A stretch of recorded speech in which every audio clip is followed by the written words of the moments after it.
السلام عليكم ورحمة الله وبركاته، ازيكم عاملين ايه؟ اتمنى تكونوا بخير. وحشتوني جدا من الفيديو اللي فات.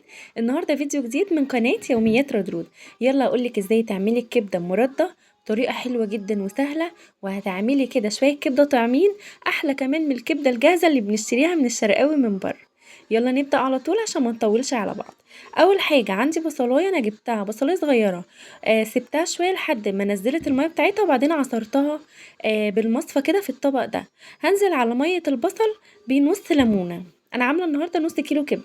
بصلاية صغيرة عصرتها، خدت المية بتاعتها وهنزل عليها بنص ليمونة. بعد كده هبتدي اتبل بقى مية البصل والليمون. عندي ربع معلقة من الفلفل الاسود، كمان ربع معلقة من الكمون، وربع معلقة من الكزبرة الناشفة. دي التوابل المظبوطة بجد، ما بتتعملش الا بالطريقة دي يعني. وكمان احط معلقة كده صغيرة من الملح، وابتدي بقى اقلب كله مع بعضه كده تقليبة محترمة. بعد كده هنزل بالصوص دوت على الكبدة. الكبدة اهي، هنزل عليها بقى بالصوص ده كله كويس جدا، مش هخلي اي حاجة في الطبق. هنا طبعا عشان انا ماسكه الكاميرا فمش عارفه انزل بايدي، هروح بقى انزل الصوص وارجع لكم تاني. هنا خلاص كنت نزلته كله، هبتدي بقى امسك المعلقه بتاعتي واقلب الكبده كويس جدا لحد ما اغطيها كلها بالايه، بالتتبيله الحلوه مريحه حلوه دي اللي انا عاملاها.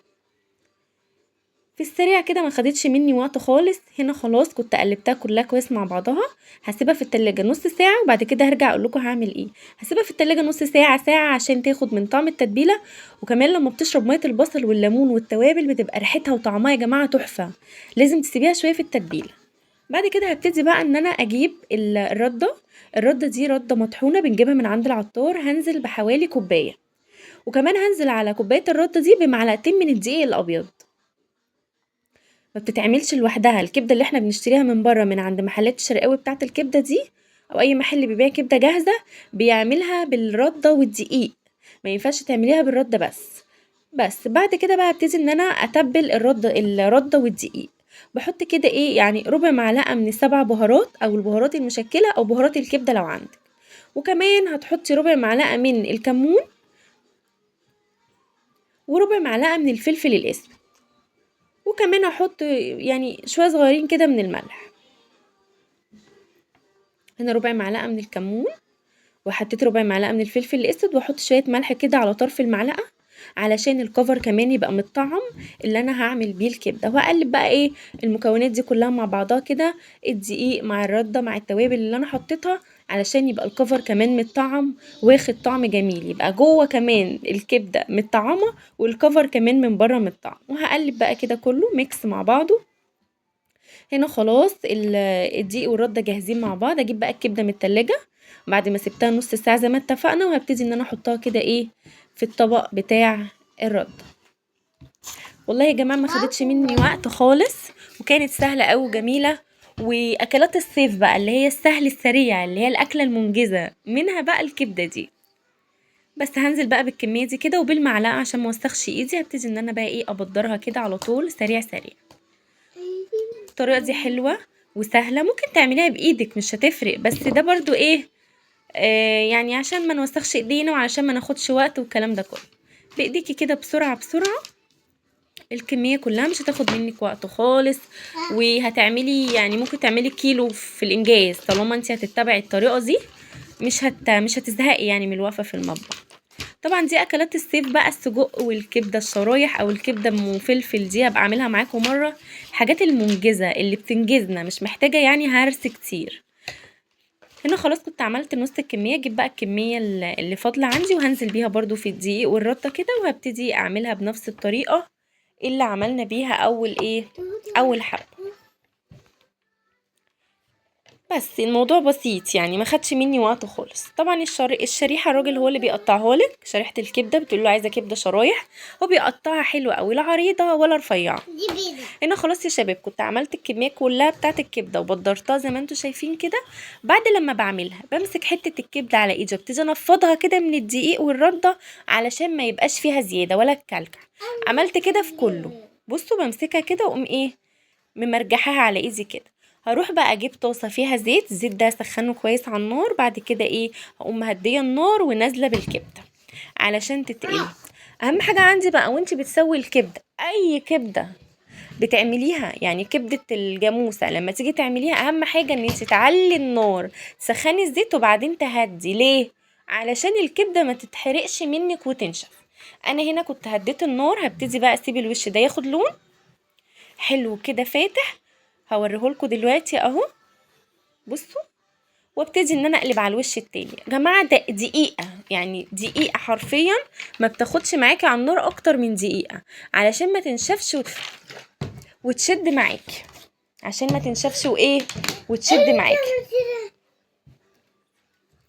وهنا خلاص كنت حمرتها بقى من على الوشين، هبتدي بقى ان انا ارفعها من على النار، اطلعها على طبق جنبي فيه شويه مناديل كده او شويه بقدونس عشان يشربوا الزيت الزياده.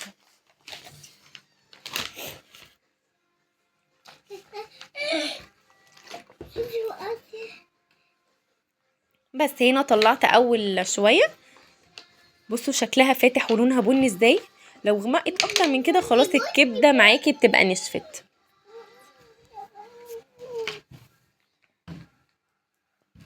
هنزل بقى بالكميه التانية اللي بعديها، بنزل بالراحه طبعا عشان ما السعش نفسي كده.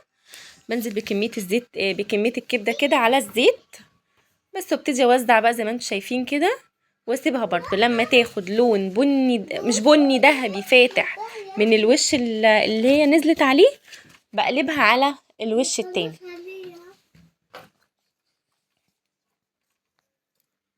بس بصوا مفيش اقل من دقيقه كانت خدت لون، وقلبتها كمان على الوش التاني. جميله يا جماعه، انا عملناها الحمد لله وكلناها، كانت طعمه كانت خطيره. ايه رايك في الكبده يا طاطا؟ بصوا هسألكوا طاطا اهي، ايه رايك فيها؟ جميلة. حلوه ولا وحشه؟ حلوة قوي. ادي حد من الافراد الاسره اللي كانوا. ايه رايك في الكبده يا يونس؟ حلوة. اهو بصوا بالشهاده وشهد شاهد من اهلها، يعني عشان محدش يقول ان ايه ان انا بضحك عليكم. بس خلاص بقى هنا بطلع الكميه كلها وبنزل بقى بالشويه اللي فاضلين عندي. خلاص ما فاضلش كتير، هنزل بقيه الكبده بقى يا ولاد كده زي ما انتم شايفين، بردك تاخد وش ونقلبها وهكذا. عندي بقى اكلات الصيف اللي هي الاكلات الخفيفه، منها الكبده المرده دي، السجق برضو هبقى اعمل معاكم طاسه سجق مجرمه قريب، الفراخ البانيه، الشيش طاووق، الفراخ الشيش.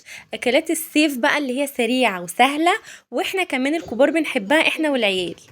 منها ما بنقفش في المطبخ كتير، وكمان منها ما بيبقاش فيها بقى صلصه وطبيخ علشان الصيف والحر طبعا ما بيحبش الاكلات التقيله دي.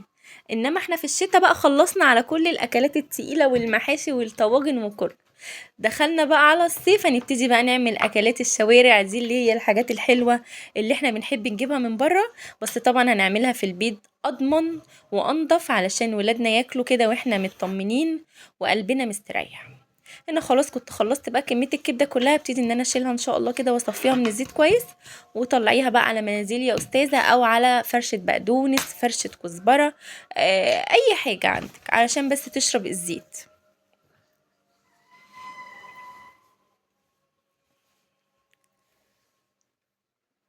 بس خلاص، وهنا كانت اخر حته شلناها اهي، هنروح بقى نقدمها مع بعض كده واوريكم شكلها النهائي. شوفولي بقى الجمال والحلاوة، عايزة اسمع تسقيف كتير بقى، تسقيف كتير بقى. النهاردة خلاص يا جماعة عملنا الكبدة المردة، وكانت الشكل النهائي بتاعها بصوا لونها جميل وتحفة ولونها فاتح وكانت طرية جدا. لو عجبك الفيديو ما تنسيش الاشتراك في القناة، اهم حاجة عشان تشوف الفيديوهات الجديدة انا بنزلها عشانك، فاهم حاجة الاشتراك في القناة وتدعميني بلايك وتدعيلي دعوة حلوة كده، وان شاء الله اشوفكم الفيديو الجاي. بحبكم جدا جدا جدا جدا في الله، مع السلامة.